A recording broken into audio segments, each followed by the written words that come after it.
हम देख चुके हैं एलिमेंट्री कैनाल का स्ट्रक्चर, जहां हमने एलिमेंट्री कैनाल और उसके साथ साथ डाइजेस्टिव ग्लैंड्स के बारे में भी जान लिया है, पढ़ लिया है। तो अब हम आते हैं फंक्शनिंग पे। स्ट्रक्चर के बाद हम देखते हैं कि कैसे कॉकरोच का डाइजेस्टिव सिस्टम काम करता है। तो उसके लिए आपको कुछ स्टेप्स के बारे में जानना जरूरी है।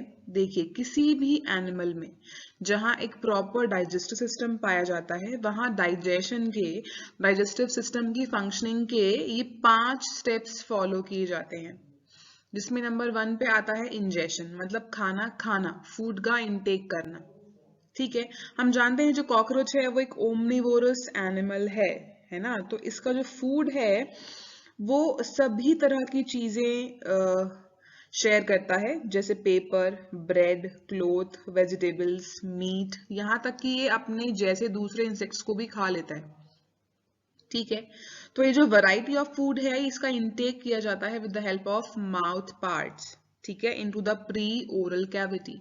माउथ पार्ट्स जो हैं, जहां पर आपने कुछ स्ट्रक्चर्स पढ़ लिए हैं, जैसे लेबियम, मैंडिबल्स, मैक्सिली, है ना, लेब्रम, हाइपोफैरिंक्स, ये सभी मिलकर प्री ओरल कैविटी में फूड को च्यू करते हैं, बाइट करते हैं, उसको स्मॉल पीसेस में ग्राइंड करते हैं, है ना। जो मैंडिबुलर टीथ्स हैं, मैंडिबल टीथ्स आपस में जब एक्शन करते हैं with the help of muscles, तो वो फूड को मैस्टिगेट कर देते हैं, उसको ग्राइंड कर देते हैं, छोटे पार्टिकल्स में तोड़ देते हैं।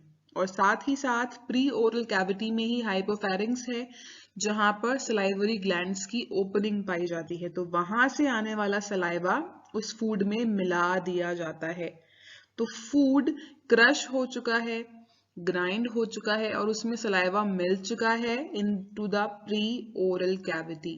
तो यहाँ पर इंजेशन का प्रोसेस कंप्लीट हो जाता है। फिर इस फूड को माउथ में डाल दिया जाता है, माउथ से फैरिंग्स, फैरिंग्स से oesophagus, then crop, then gizzard, gizzard से फिर वो पहुंचता है मिड गट में और मिड गट से फिर हाइंड गट में, राइट। तो जब वो मिड गट में पहुंचता है तो वहां पर किया जाता है उसका डाइजेशन। बहुत सारे एंजाइम्स हैं जो मिड गट की लाइनिंग और हेपेटिक सीका वहां रिलीज करते हैं और फूड को डाइजेस्ट कर दिया जाता है। और डाइजेस्टेड फूड जो है वो एब्जॉर्ब हो जाता है into the haemocoel, into the blood, और ब्लड की हेल्प से फिर वो बॉडी पार्ट्स तक पहुंचता है, जहां उसका एसिमिलेशन किया जाता है, या फिर आप कह सकते हैं यूटिलाइजेशन किया जाता है, उस फूड को यूज किया जाता है by the various body parts. ठीक है, डाइजेशन के बाद जो फूड अनडाइजेस्टेड रह जाता है वो इकट्ठा हो जाता है, स्टोर हो जाता है रेक्टम में, और फिर वहां से थ्रू एनस उसको बॉडी से बाहर निकाल दिया जाता है, जिस प्रोसेस को कहा जाता है इजेशन। तो डाइजेस्टिव सिस्टम की जो फंक्शनिंग है उसमें ये 5 जो स्टेप हैं वो इस तरीके से वर्क करते हैं: ingestion, digestion, absorption and transportation, उसके बाद यूटिलाइजेशन और इजेशन। चलिए अब देखते हैं mechanism of digestion, how the digestion of food takes place with the help of enzymes. ठीक है, तो डाइजेशन शुरू हो रहा है प्री ओरल कैविटी से।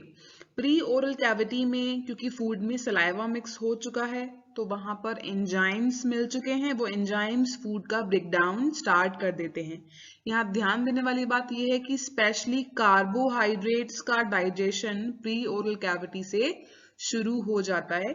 यहाँ 3 मेन एंजाइम्स पाए जाते हैं: सलाइवरी अमाइलेज, काइटिनेज और सेल्यूलेज। सलाइवरी अमाइलेज स्टार्च का पार्शियल डाइजेशन करता है, काइटिनेज काइटिन को ब्रेक डाउन करता है और सेल्यूलेज वर्क करता है सेल्यूलोज पर। ठीक है, अगर फूड में सेल्यूलोज प्रेजेंट है तो, या अगर फूड में काइटिन प्रेजेंट है तो काइटिन एंजाइम वर्क करेगा। ठीक है, ये इस बात पर डिपेंड करेगा कि फूड के कंपोनेंट्स क्या हैं, राइट। और ध्यान देने वाली बात यह है कि यहाँ अमाइलेज, काइटिन और जो सेलुलेज एंजाइम हैं, ये जिन कंपोनेंट्स पर काम कर रहे हैं, मतलब स्टार्च, काइटिन और सेलुलोज, ये तीनों ही कार्बोहाइड्रेट्स होते हैं। तो प्री ओरल कैविटी से ही डाइजेशन का मैकेनिज्म शुरू हो चुका है और एंजाइम्स ने काम करना शुरू कर दिया है। फिर ये पार्शियली डाइजेस्टेड फूड जो है वो पहुंचता है कहाँ, मिड गट में, इन द मीजेंट्रॉन, राइट। मीजेंट्रॉन में यहाँ ये जोन है मैक्सिमम डाइजेशन और मैक्सिमम एब्जॉर्प्शन की, ठीक है।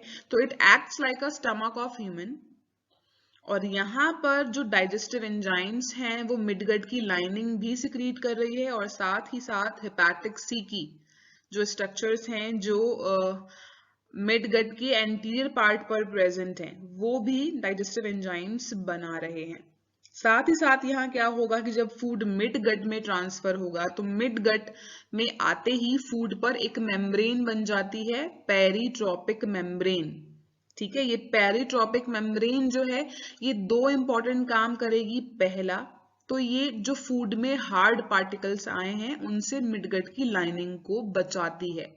हम जानते हैं कॉकरोच ओमनिवोर्स है, तो वैरायटी ऑफ फूड पार्टिकल यहाँ प्रेजेंट होंगे, तो जो हार्ड फूड पार्टिकल हैं उनसे मिडगट की लाइनिंग को नुकसान ना हो, तो वो प्रोटेक्शन का काम भी करती है। और साथ ही साथ जो पेरिट्रोपिक मेम्ब्रेन है वो डाइजेस्टिव एंजाइम्स के लिए परमिएबल होती है, तो मेम्ब्रेन्स के थ्रू एंजाइम्स अंदर जाते हैं, डाइजेशन परफॉर्म किया जाता है, ठीक है।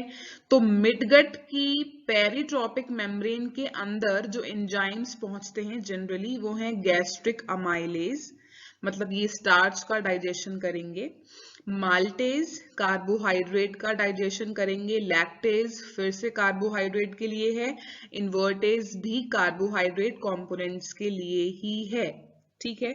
उसके बाद आते हैं ट्रिप्सिन, ठीक है, ट्रिप्टेज एंजाइम्स हैं यहाँ पर, और साथ ही प्रोटीएज है, पेप्टिडेज है, ये तीनों ही एंजाइम्स प्रोटीन डाइजेशन में इन्वॉल्व होते हैं।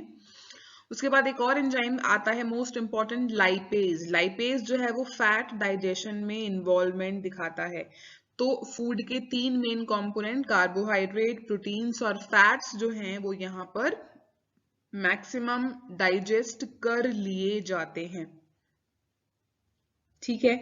तो डाइजेशन जो है वो मैक्सिमम कंप्लीट हो चुका होता है मिड गट में, और उसके बाद जो न्यूट्रिएंट हैं वो पेरिट्रोपिक मेम्ब्रेन से बाहर आ सकते हैं। पेरिट्रोपिक मेम्ब्रेन न्यूट्रिएंट्स के लिए भी परमिएबल है, वो वहां से बाहर निकलते हैं, और जो डाइजेस्टेड फूड है अब वो एब्जॉर्ब हो जाता है, पहुंच जाता है हीमोसील में। हम जानते हैं हीमोसील बॉडी कैविटी है जहां ब्लड भरा हुआ है, तो आप समझें कि पूरी की पूरी एलिमेंट्री कैनाल के बाहर ब्लड भरा हुआ है, ठीक है। तो मेम्ब्रेन्स के थ्रू जो न्यूट्रिएंट हैं वो पहुंच जाते हैं हीमोसील में, डन, जहां पर ब्लड भी प्रेजेंट है, और फिर वहां से जो न्यूट्रिशन है वो अलग अलग बॉडी पार्ट्स तक, बॉडी ऑर्गन्स तक पहुंचता है और मेटाबॉलिक एक्टिविटीज के लिए एनर्जी प्रोवाइड कराता है। हम जानते हैं food is required for the obtain of energy, energy gain करने के लिए फूड की जरूरत होती है, तो वो फूड जो है वो पहुंच जाएगा with the help of blood, right. यहां से जो थोड़ा सा जो फूड, जो कुछ अनडाइजेस्टेड फूड रह गया है या कुछ रिमेनिंग न्यूट्रिएंट जो रह गए हैं वो पहुंच जाते हैं मिडगट से हाइंड गट में, और हाइंड गट में अगर कोई न्यूट्रिएंट रह गए हैं या जो वाटर है वो एब्जॉर्ब हो जाता है, ठीक है, और जो वेस्ट है वो थ्रू एनस बाहर निकाल दिया जाता है।